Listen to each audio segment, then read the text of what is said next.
Cuando una economía se desploma, lo primero que se nos viene a la mente son las bolsas cayendo, las cifras del desempleo. Pero, ¿y si les dijera que bajo la superficie está pasando algo mucho, mucho más profundo? Un proceso que no solo frena la economía, sino que de hecho destruye su capacidad de crear riqueza en el futuro. Hoy vamos a meternos de lleno en esa mecánica oculta. Para entender bien este proceso, vamos a seguirle la pista a la crisis paso a paso. Empezamos con la chispa que lo inicia todo, el desequilibrio. Después, vamos a ver cómo una corrección, una muy dolorosa, puede desatar una espiral descendente que revela el verdadero costo, el que no se ve. Y al final, claro, nos preguntaremos si hay alguna forma de escapar de este ciclo tan destructivo. A ver, toda gran crisis económica arranca con una simple grieta en los cimientos. Pensemos en la economía como si fuera una balanza. De un lado está todo lo que la gente quiere comprar, del otro todo lo que las empresas son capaces de producir.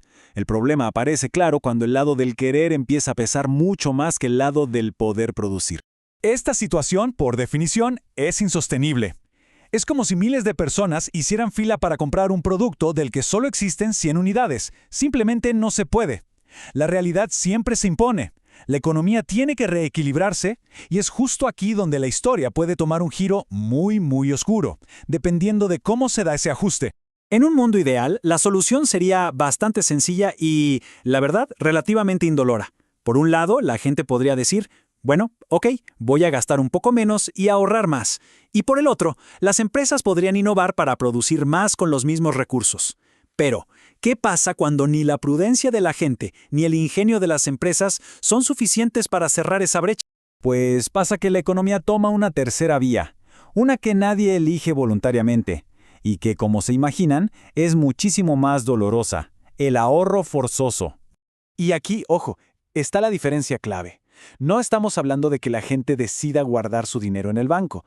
Para nada. Estamos hablando de que la gente simplemente deja de poder gastar porque perdió su trabajo o su fuente de ingresos.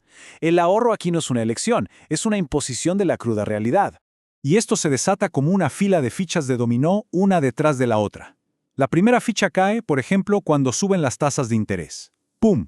Esto golpea a las empresas que ya andaban tambaleando, las menos rentables, y empiezan a quebrar. Cae la segunda ficha. Con esa quiebra, los accionistas se quedan sin dividendos y los empleados sin salarios. Tercera ficha. Y finalmente, sin esos ingresos, el gasto se detiene en seco. Cae la última ficha. Y se impone el ahorro forzoso en toda la economía. Pero la historia no acaba ahí, ni de lejos. Porque ese shock inicial no se queda aislado. Es que el sueldo que una persona pierde es el café que ya no compra, es el auto que no repara, el viaje que cancela. Su pérdida de ingresos se convierte en la pérdida de clientes para otros negocios, y así es como el problema se contagia. Esto se conoce como el efecto multiplicador. La caída del gasto de unos pocos provoca que otros negocios dejen de ser rentables, y eso a su vez genera más despidos, más recortes, lo que reduce todavía más el gasto general de la economía. Es un círculo vicioso, una espiral que se alimenta a sí misma y que arrastra todo hacia abajo. Y bueno, en el fondo de esta espiral, ahí es donde encontramos el verdadero y más dañino costo de una depresión económica severa. ¿Esto es mucho más grave que una simple recesión? Una recesión es como si la economía tuviera un resfriado. Se siente mal un tiempo, pero se recupera. El consumo de capital es otra cosa. Es como si la economía sufriera una herida que le deja una cicatriz permanente. Las fábricas, las máquinas, el conocimiento, todo eso que genera riqueza, o se destruye, o se queda ahí, oxidándose hasta perder su valor para siempre. Para que quede más claro, pensemos en dos escenarios. En un escenario positivo, se reorganizan los recursos. Por ejemplo, una fábrica de autos se reconvierte para hacer ventiladores. El valor se mantiene, solo cambia de forma. Pero en el consumo de capital, el escenario es totalmente destructivo. La fábrica de autos cierra y sus máquinas especializadas terminan en un depósito de chatarra. El valor no se transforma, se evapora. Esta frase lo resume todo. Es perfecta. No se trata solo de que se pierda el dinero que se invirtió. Lo que se pierde de verdad es la promesa de futuro que esa inversión representaba. Es un empobrecimiento real, duradero, porque la capacidad misma de la economía para crear valor mañana ha quedado dañada. Ante un panorama tan sombrío, la pregunta es inevitable, ¿no?